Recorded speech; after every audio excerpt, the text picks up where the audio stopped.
नमस्कार, मी सारिका आणि एस ज्योतिष कट्टा या आपल्या चॅनलवर सगळ्यांचे सहर्ष स्वागत आहे। कसे आहात? आशा करते स्वस्त असाल, मस्त असाल, आनंदी असाल आणि हसत असाल। एस ज्योतिष कट्टावर म्हणजे सारिका संजय कुलकर्णी या ज्योतिष कट्ट्यावर आपण कायमच घेऊन येत असतो ते म्हणजे ज्योतिषशास्त्राचे विषय। त्या ज्योतिषशास्त्रामध्ये एक असतो तो म्हणजे राशीचा ब्रेसलेट, जो आपण मागच्या वर्षीपासून धुमधडाक्यात चालू केला आहे। पण मागच्या वर्षीचं माझं ज्ञान आणि या वर्षीचं माझं ज्ञान यामध्ये खूप सारा फरक पडलेला आहे, कारण त्या लेवलला मी अभ्यास करत पुढे गेलेली आहे। मागच्या वर्षी राशीनुसार मी ब्रेसलेट बनवली होती, पण या वर्षी मी अभ्यास एवढा ठोक केलेला आहे की नक्षत्राप्रमाणे सुद्धा तुमची ब्रेसलेट बनवली आहेत। म्हणजे कधी कुठलं नक्षत्र नाही, राशी, ज्या कुठली रास म्हणजे शनी आपल्या राशीला येतोय का, बुध येतोय का, गुरु येतोय का, कुठं नीच होतोय, कुठं उच्च होतोय, या सगळ्याचा अभ्यास करून या वर्षीची ब्रेसलेट बनवलेली आहे। तर ब्रेसलेटचं बुकिंग चालू झालेलं आहे। मी फक्त आणि फक्त प्रत्येक राशीची 30 ब्रेसलेट बनवली आहेत। राखीसारखं परत होईल त्यापेक्षा वरती दिलेल्या नंबरवरती किमती विचारून बुक करा। जानेवारी महिन्यात आपल्याला 1 जानेवारी ते 31 जानेवारी पर्यंत ब्रेसलेट परिधान करायचं असतं, त्या वेळामध्ये तुमच्याकडे ब्रेसलेट पोहोचेल। दुसरी गोष्ट, जुने ब्रेसलेट ज्यांचे आहेत त्यांनी नवीन साल यायच्या आधी जुनं ब्रेसलेट 31 तारखेला काढून पाण्यामध्ये विसर्जन करून द्या, नाहीतर मातीमध्ये पुरून टाका। त्याचा दुसरा कुठलाही वापर करू नका। चला, आज घेऊन आले मी नेहमीसारखीच तुमच्या आवडीचं आठवड्याचं राशी भविष्य। काय म्हणतायत तुमचे तारे, काय म्हणतायत तुमचे ग्रह सितारे, हे आपण आता बघूया। तर चला, ओम साईराम। मेष राशीपासून सुरुवात करूया। मेष राशीला आता लवकरच चालू होणार आहे ती म्हणजे 7.5 आणि त्याची जी छाया असते ती आता तुम्हाला चालू होणार आहे। तर सगळ्यात पहिलं मी तुम्हाला हे सांगेल, राशीचं ब्रेसलेट वापरायला सुरुवात करा, म्हणजे तुमची सणीची 7.5 जी पुढे येणार आहे किंवा जी फळं आत्ताच मिळायला सुरुवात होणार आहे ती थोडीशी कमी मिळतील। तर मेष राशीने आता सावधगिरी पाळायची खूप गरज आहे। आता तुमचा चिडचिडेपणा वाढेल, आता तुमच्या तोंडावरचा ताबा सुटेल, आता तुम्ही हातून कुठले तरी दुष्कृत्य होतील तुमच्या। तर हे सगळं न होण्यासाठी स्वतःचं डोकं आणि स्वतःचं जीभ याच्यावर कंट्रोल ठेवा, नाहीतर 7.5चा पहिले 2.5 वर्ष हे सगळ्यांनाच वाईट असतात। तर त्या वाईट काळाला तुम्हाला पण सामोरं जावं लागेल। मी सांगणार आहे कोणत्या राशीला कुठल्या वर्षी 7.5 चालू होणार आहे हे सुद्धा मी एखाद्या व्हिडिओमध्ये तुम्हाला सांगणार आहे। तर ह्याच्यामध्ये आता तुम्ही आत्तापासूनच ही सुरुवात करा की नाक कान डोळे उघडे आणि तोंड बंद, डोकं शांत, हे जर करत गेलात तर हा आठवडा पण तुम्हाला चांगला आहे आणि पुढचे काही दिवस पण तुम्हाला चांगले जाणार आहेत। त्यासाठी काय, कुणालाही पैसा देऊ नका। सगळ्यात मोठी आठवड्यातली गोष्ट आहे, पैसा जर कुणाला उसना दिला तर तो अडकून पडेल, तो पुढे 7.5 काय 10 वर्ष पण मिळणार नाही। त्यामुळे पैसा कुठं कुणालाही करू नका। तुमचा एंजल नंबर आहे 7 आणि 2 आणि काय करायचं आहे तर बहिणीला, आईला, कुणाला ना कुणाला काहीतरी चांदीचं गिफ्ट द्या, म्हणजे तुम्हाला मानसिक शांती लाभेल। शुक्र मजबूत राहिला की थोडीशी शनीची जी आता चालू होणार आहे तुम्हाला ते सुद्धा कमी प्रमाणात होईल। तर दिवाळी आहे, भाऊबीज आहे, तर बहिणीला किंवा आईला, पत्नी नाही त्याच्यामध्ये येत, बहीण किंवा आई यांना काहीतरी चांदीची वस्तू गिफ्ट देऊ शकता। चांदीची वस्तू देता येत नसेल तर थोडेसे तांदूळ सुद्धा तुम्ही देऊ शकता, साखर देऊ शकता, किंवा सिल्वर कोटिंगची भांडी जरी त्यांना दिली तरीही तुम्हाला चालू शकते। ओम साईराम। पुढची रास आहे वृषभ रास। तर वृषभ राशीला पैसा कमवायचेच दिवस आहेत। 2025चं पण आपण भविष्य सांगू, पण वृषभ राशीला चांगला आहे, पैसा कमवायचे दिवस आहेत। फक्त तब्येतीच्या कुरकुरी आणि जोडीदाराच्या कुरकुरी या थोड्याशा चालू राहणार आहेत या आठवड्यामध्ये। पुढं बघूया। या आठवड्यामध्ये थोडीशी कुरकुर चालू राहील, तब्येतीची पण आणि प्रेमाची पण आणि जोडीदाराची पण। तर त्या बाबतीत आपल्याला काय केलं पाहिजे, आपलं तोंड आणि डोकं शांत ठेवलं पाहिजे, नाही तर आपल्यापासून आपली माणसं लांब जातील। पैसा येणार आहे। आरोग्याच्या पायाच्या तक्रारी, पोटाच्या तक्रारी थोड्याशा चालू राहतील, पण बाकी वाणीवर कंट्रोल ठेवलं तर हा आठवडा तुम्हाला मस्तपैकी जाईल। पैशाची कमतरता नाहीये, कमतरता भासणार आहे ती माणसांची थोडीशी। त्यासाठी काय करायचं आहे, एंजल नंबर वापरायचा आहे आपल्याला 4 आणि 1। आणि काय करायचं आहे आपल्याला तर एकतर वडाला गोडदूध घालायचंच आहे आपल्याला, कारण बरेच दिवस पुढे तुम्हाला हा उपाय करावाच लागणार आहे। वडाला गोडदूध घालायचंच आहेच, पण त्यापेक्षा सुद्धा जर आपली आत्या असेल तर आत्याला काहीतरी गिफ्ट द्या, म्हणजे तुम्हाला तुमचे तारे आता इथं सगळं या आठवड्याचं भविष्य हे बहीण भावावर बरंच काहीतरी ठरून आहे, कारण बहिणीचे किंवा स्त्रीचे आशीर्वाद ह्याची तुम्हाला असण्याची अत्यंत गरज आहे. तर आपली जर आत्या असेल तर आत्याला काहीतरी साडी वगैरे अशी गिफ्ट देऊ शकता. हाच तुमचा उपाय आहे. आणि ज्यांना बहीण नाही, आत्या नाही, त्यांनी वडाला गोडदूध घाला किंवा एखाद्या गरीब स्त्रीला साडी नेसवा.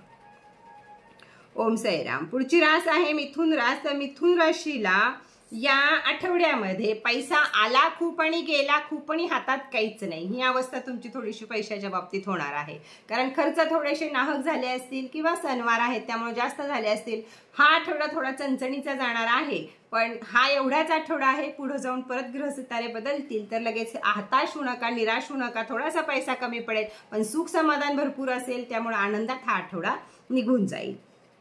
आपल्या डोळ्याची काळजी घ्यायची आहे. डोळ्याची काळजी मी बरेच वेळा तुम्हा लोकांना घ्यायला सांगते, त्याचे अनुभव पण तुम्हाला येत असतील की मी हे का सांगत आहे. तर डोळ्याची काळजी जरूर घ्या. तुमचा नंबर आहे 7 आणि 9. काय करायचं आहे तुम्हाला तर थोडेसे पैसे त्याच्यावर 1 रुपयाचं नाणं ठेवून, जी तुमची परिस्थिती असेल ती, तुमची बहीण, तुमची आत्या, ज्या कुणी अशा आहेत, म्हणजे आत्या असेल, बहीण असेल, बायको किंवा हे नाही, आत्या आणि बहीण या ज्या आहेत त्यांना काही ना काहीतरी रोख पैसे आणि त्याच्यावर 1 रुपयाचं नाणं ठेवून ते त्यांना द्यायचं आहे. भाऊबीजेच्या दिवशी द्या, भाऊबीजेनंतर 2 दिवसांना द्या, आठवड्यात कधी पण द्या, तर ते चांगलं राहू शकतं तुमच्यासाठी. पुढची रास आहे ओम साईराम, कर्क रास आहे. तर कर्क राशीला या आठवड्याला तुमची आत्या, बहीण यामध्ये कुठं प्रॉपर्टी अडकली असेल तुमची, तर त्या गोष्टीवर त्यांच्याशी बातचीत करू शकता. होकारार्थी त्यांचा निर्णय यायची दाट शक्यता आहे, हे करू शकता तुम्ही. त्याचप्रमाणे कामामध्ये बिझी राहाल. सुट्टी संपेल त्याच्यानंतरचा लोड कामाचा भरपूर असेल, त्यामुळे डोक्यावर सुद्धा थोडासा ताणतणाव येईल, तो थोडासा तब्येतीवर जाणवेल. पण या सगळ्यासाठी उपाय काय करायचा आहे आपल्याला तर एकांत कुठलंही जुनं मंदिर असेल महादेवांचं किंवा प्रभू श्रीरामांचं, या ठिकाणी जा आणि थोडंसं मेडिटेशन करा, म्हणजे डोकं शांत राहील. आठवडाभर केलं तरी चालेल किंवा ज्या आठवड्यातल्या कोणत्याही दिवशी, ज्या दिवशी तुम्हाला वाटेल की नाही माझ्या डोक्याला आता शांती हवी, त्या दिवशी तुम्ही हा उपाय करू शकता. तुमचा एंजल नंबर राहणार आहे 8 आणि 2. तर कर्क राशीच्या लोकांनी ह्या गोष्टी लक्षात ठेवा. पुढची रास आहे सिंह रास. तर सिंह राशीला आता स्वतःला सावरायची गरज आहे. सिंह राशीला तेच जर घेऊन बसलात तर पुढचं वर्ष सुद्धा तुमचं वाईट जाईल. कारण 2025 साल हे सिंह राशीला पैसा कमवायचं वर्ष आहे.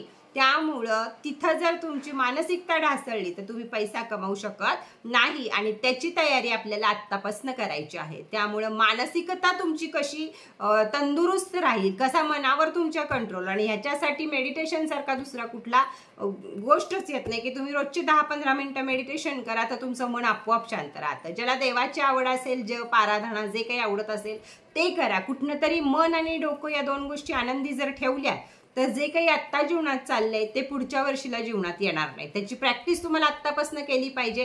2024 साली सिंह राशीला खूप घाण गेलेलं आहे, पण पुढचं साल चांगलं जाण्यापासून या गोष्टी तुम्हाला थोड्याशा केल्या पाहिजेत. व्यापार धंदा चालू राहील किंवा एखादी नवीन गोष्ट व्यापार धंद्यामध्ये सुद्धा तुम्ही करू शकता. किंवा कोणाला बदली हवी असेल तर बदली सुद्धा घडू शकते. थोड्याफार गोष्टी या वर्षात तुमच्या पुढच्या वर्षासाठीच मी आता या वेळेला सांगत आहे. तुमचा एंजल नंबर राहणार आहे 7 आणि 8. आणि काय करायचं आहे तर पाणी वाटप. कुठेही जर गोरगरीब असतील किंवा बिल्डिंग बांधणारे कामगार असतील त्यांना छोट्या छोट्या पाण्याच्या बॉटल जाऊन दान करा. थंडगार पाणी त्यांना द्या. देव सुद्धा तुमचा मन जे आहे, जे उचल खातंय सारखी कशाही गोष्टीसाठी, ते थोडंसं शांत करेल. तर हा उपाय तुम्हाला करायचा आहे. ओम साईराम. पुढची रास आहे कन्या रास. तर कन्या राशीसाठी काय सांगत आहेत या वर्षीचे तुमचे आत्ताचे या आठवड्याचे तुमचे ग्रह सितारे. तर जर तुमची मुलं परदेशात शिकत असतील तर त्यांच्या प्रगतीचा काळ खूप जवळ आलेला आहे. मुलं कुठल्या परीक्षेला बसली असतील तर त्यांचा काळ खूप चांगल्या प्रकारे त्यांना तुमच्या म्हणण्याप्रमाणे किंवा चांगल्या प्रकारे त्यांना मार्क्स पडणार आहेत आणि त्यांचं करिअर सुधारणार आहे. या आठवड्यामध्ये त्याची सुरुवात होईल आणि पुढच्या वर्षात ते जास्त प्रमाणात रंग घेतील. त्याचप्रमाणे शुभ समाचार पण तुम्हाला मिळू शकतात. पण वाद कुठं आहे तर पती पत्नींमध्ये वाद होऊ शकतो, संशयाचं वादळ उठू शकतं, किंवा मग ड्रिंकिंगवाले असतील तर जास्त प्रमाणात ड्रिंक करून घरामध्ये भांडणं होऊ शकतात. तर या सगळ्या गोष्टी आपल्याला टाळायच्या असतील तर 2 आणि 3 हा एंजल नंबर वापरावा. जेवढ्या वेळा लाल कपडे या आठवड्यामध्ये घालता येतील तेवढ्या वेळा लाल कपडे या आठवड्यामध्ये घालावेत. आणि दुसरं म्हणजे नेहमी मी सांगत असते ते की शनी महाराजांच्या देवळाच्या पुढे बसलेल्या लोकांना चहा पावडर दान करा, किंवा काळे उडीद दान करा, मोहरीचं तेल दान करा, किंवा थोडासा किराणा 1-2 दिवस त्यांना पुरेल एवढा दान जरूर करा. म्हणजे पुढचे दिवस तुमचे पण छान जातील. पुढची रास आहे तूळ रास. तर तूळ राशीला मध्ये आध्यात्मिक रास आहे, पण मध्ये मध्ये तुमचं मन उचल खातं की बास आता देवाचं करून काही उपयोग होत नाही, आता नकोच देवाचं करायला, असं तुमचं मन तुम्हाला खातं. पण आतनं तुमचं मन भक्तीत रममाण आहे, त्यामुळे त्याकडे दुर्लक्ष करू नका. परत आपल्या मार्गावर या. जप, वाचन, काय जे तुम्ही करत असाल ते करायला सुरुवात करा, म्हणजे परत तुमचे चांगले दिवस तुम्हाला मार्गी लागतील. आता या राशीचे जास्तीत जास्त लोक शेअर मार्केटमध्ये असतात, हे मी आधी पण सांगितलंय. तर शेअर मार्केटला फक्त दिवाळीपर्यंतच होतं, आता शेअर मार्केट उचल खाणार आहे, आणि त्यासाठी गरज आहे आपल्याकडे शेअर मार्केटचा राजा असायची, म्हणजे आपला क्रिस्टल असायची. तर जी तुळ राशीची लोक या क्षेत्रामध्ये काम करतात त्यांनी जरूर आपला क्रिस्टल जवळ ठेवा, म्हणजे शेअर मार्केटवाल्यांना हा काळ आता उत्तम काळ चालू झालेला आहे.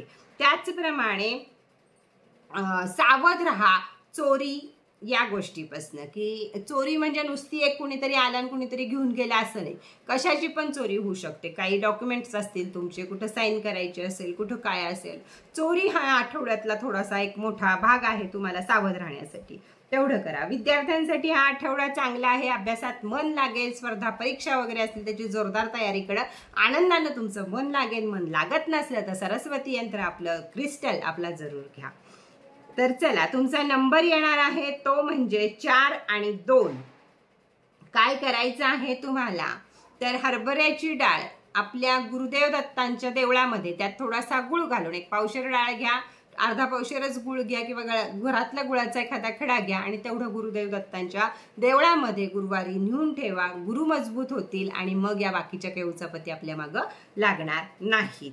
पुढची रास आहे वृश्चिक रास. तर वृश्चिक राशीला या आठवड्यामध्ये जास्तीत जास्त फायदा होऊ शकतो. जो तुमचा बिझनेस आहे, भले तो खरेदी विक्रीचा असो किंवा अजून कुठल्याही क्षेत्रातले जे व्यापारी वर्ग आहे त्या सगळ्यांना फायदा होऊ शकतो, किंवा झालेला आहे त्या फायद्यावर तुम्ही हा आठवडा मस्तपैकी काढू शकता, असेच तुमचे ग्रह सितारे सांगत आहेत. त्याचबरोबर जीवनसाथी बरोबर तालमेल ठेवा, भांडणं करू नका. विशेषतः पुरुष वर्ग जो वृश्चिक राशीचा आहे त्यांनी कोणत्याही महिलेशी वादविवाद करू नका, नाहीतर नाहक काहीतरी बदनामी किंवा मग मनस्ताप या गोष्टींची शक्यता दाट आहे. त्यामुळे वृश्चिक राशीनं सावध राहण्याची इथं गरज आहे. कुठल्या बेफिकीर म्हणजे नसणाऱ्या ह्याच्यामुळे भांडणं, कुठतरी एखाद्या लेडीजला धक्काच लागला म्हणून भांडणं, अशी कुठल्याही लेडीजची तुमची भांडणं होऊ शकतात, पुरुष लोकांची. त्यामुळं सावध राहा वृश्चिक राशीचे पुरुष सगळेजण. काय आहे तुमचा एंजल नंबर तर एंजल नंबर तुमचा आहे 7 आणि 8.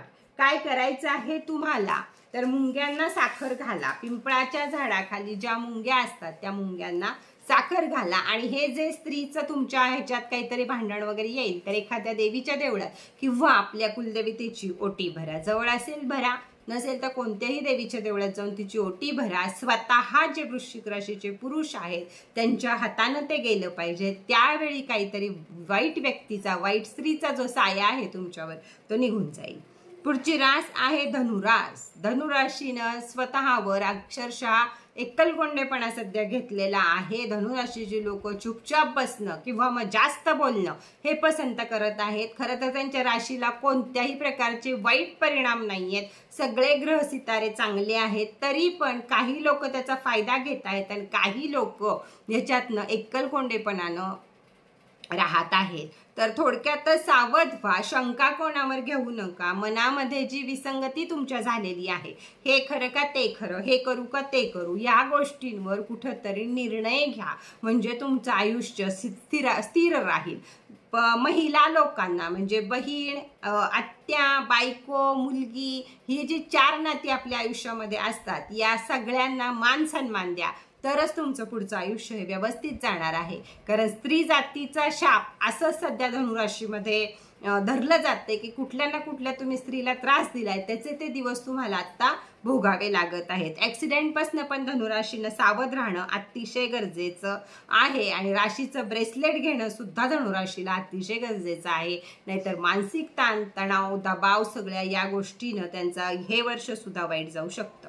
एंजल नंबर आहे तुमचा 8 आणि 1. आणि काय करायचं आहे तुम्हाला तर आपल्या मुलीला चांदीचे पायल घ्या, आपल्या बायकोला चांदीचे पायल घ्या, कुणाला ना कुणाला स्त्रीला काहीतरी चांदीचं घ्या, म्हणजे तुमचं शुक्र मजबूत होईल आणि पैशाची पण ओढाताण थांबेल आणि स्त्रीवरचे जे काही हे आहेत तुमचे दोष तुम्हाला लागलेले आहेत ते सुद्धा निघून जातील.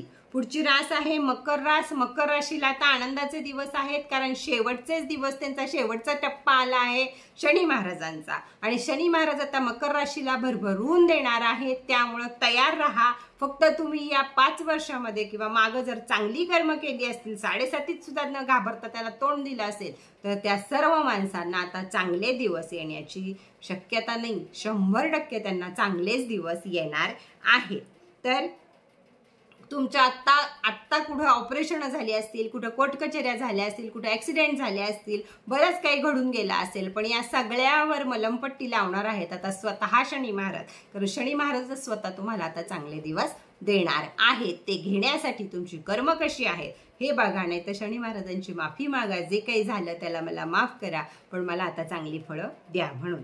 तर त्याच्यावर तुम्हाला हे करायचं आहे, नंबर वापरायचा आहे तुम्हाला 8 आणि 8च हा नंबर वापरायचा आहे. आणि मंगळवारच्या दिवशी मारुतीरायाच्या देवळात जाऊन जिलेबीचा नैवेद्य दाखवायचा आणि बाहेर बसलेल्या लोकांना तो वाटून टाकायचा आहे, तो आपल्याला खायचा नाहीये. हा उपाय तुम्हाला आयुष्यात खूप सारं वर घेऊन जाईल. राहिलेली 2.5 वर्ष जी आहे ती तुमची पैसा कमवण्यासाठी, सुखशांती, तब्येत कमवण्यासाठी एकदम चांगली जातील. पुढची रास आहे कुंभ रास. तर कुंभ राशीला नवीन मार्ग मिळणार आहे आयुष्यामध्ये जगण्यासाठी. जुनं जे झालं ते आता शनी महाराज सगळं माफ करणार आहेत आणि पुढं तुमचं आयुष्य हे आता फक्त पैसा कमवण्यासाठी राहणार आहे.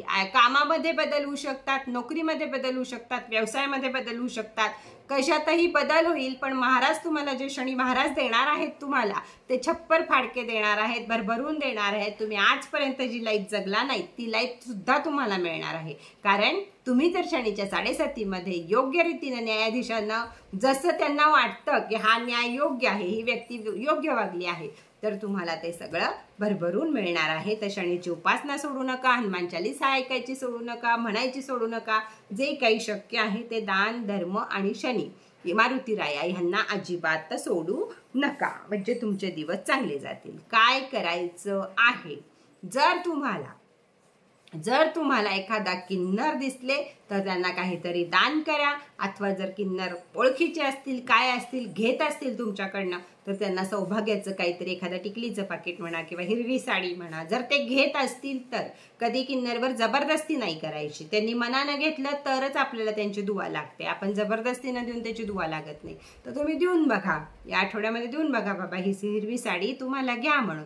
घेतली त्यांनी बल्ले बल्ले, नाही घेतली चुपचाप राहणे, एवढंच करायचं. त्याचाच फायदा तुम्हाला होणार आहे. नाही घेतली तर आपले 100 रुपये, 50 रुपये, 2 रुपये तुमची काय ऐपत असेल ते त्यांना द्या, त्यांचा आशीर्वाद घ्या आणि तिथनं लांब व्हा. हाच या महिन्याचा, आठवड्याचा तुमचा उपाय आहे.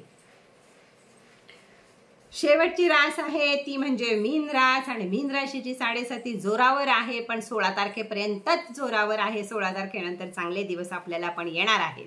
पण आत्ताचा आठवडा सगळ्या मीन राशीला वाईट गेलाय. कुणाचे ऍक्सिडेंट झाले, कुणाचे पाय दुखतायत, कुणाचं काय झालं, असे सगळे आठवडे आजारपणात मीन राशीचे गेलेले आहेत. आणि अजून एक आठवडाभर आपला असाच जाऊ शकतो.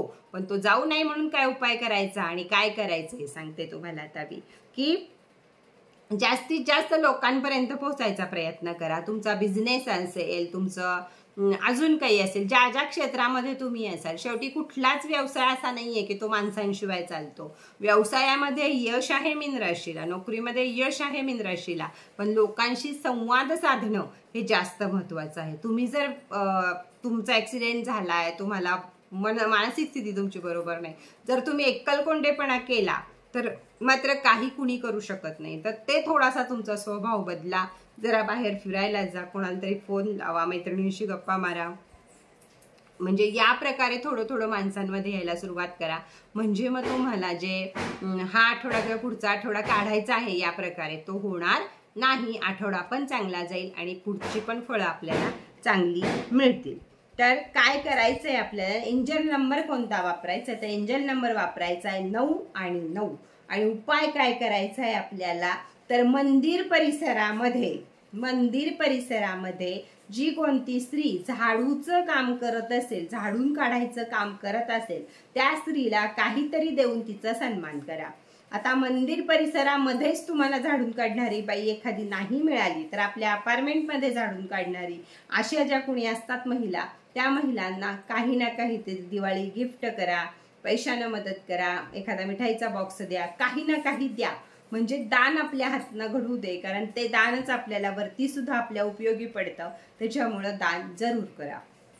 तर हे होतं या आठवड्याचा 12 राशीचं राशी भविष्य. कसं वाटलं ते मला सांगा. मला माहित आहे सगळ्यांना राशी भविष्य आवडतच असतं, तरी सुद्धा जास्तीत जास्त जणांपर्यंत शेअर करा, लाईक करा, सबस्क्राईब करा, बेल आयकॉनचं बटन दाबायला विसरू नका, म्हणजे तुम्हाला माझे प्रत्येक व्हिडिओ लवकरात लवकर बघायला मिळतील. मी आता या चॅनलवर सुद्धा उपाय असतात मधून अडून, तर तेही बघायला विसरू नका. नाही तर गुरुवार आणि रविवार मी इथं असते. पण सगळ्यात महत्त्वाचं आहे आता या वर्षीच्या आपल्याला जे चढ उतार आहेत ग्रहांप्रमाणे त्याचं ब्रेसलेट वापरणं. त्या ब्रेसलेटचं बुकिंग चालू झालेलं आहे. फक्त 30 ब्रेसलेट मी बनवलेली आहेत, प्रत्येक राशीची 30 ब्रेसलेट बनवलेली आहेत.